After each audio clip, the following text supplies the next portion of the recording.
The trial that never left the room, and the morning the verdict was read, America stopped breathing. Classrooms fell silent. Office workers crowded around radios and televisions balanced on filing cabinets. On freeways, cars pulled over as if an invisible hand had pressed pause on the nation. For months, the J Simpson trial had lived everywhere on TV screens, in newspapers, in late-night jokes, and in arguments that split dinner tables down the middle. Now, on October 3, 1995, 12 jurors were about to speak, and the country leaned in.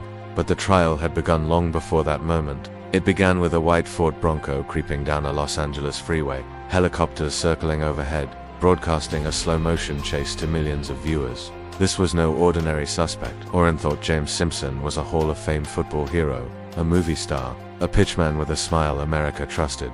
The image of him fleeing, not running, but drifting, felt surreal, like fiction breaking through reality.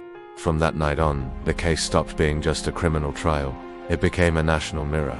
Inside the courtroom, the drama unfolded like serialized television.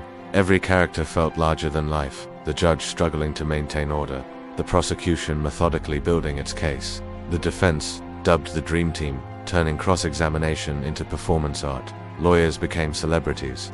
Legal phrases, reasonable doubt, chain of custody, if it doesn't fit, you must acquit, entered everyday speech. And the gloves. When O.J. Simpson pulled on the black leather glove in front of the jury, it seemed like a small moment.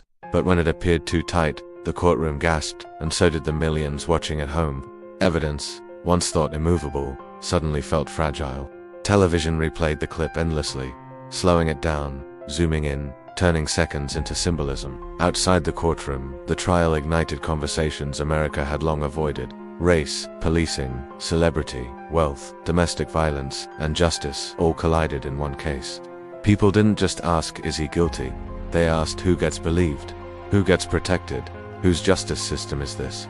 The verdict people expected often depended on the life they had lived. When the jury returned with a verdict of not guilty, cheers erupted in some neighborhoods, while others sat in stunned silence.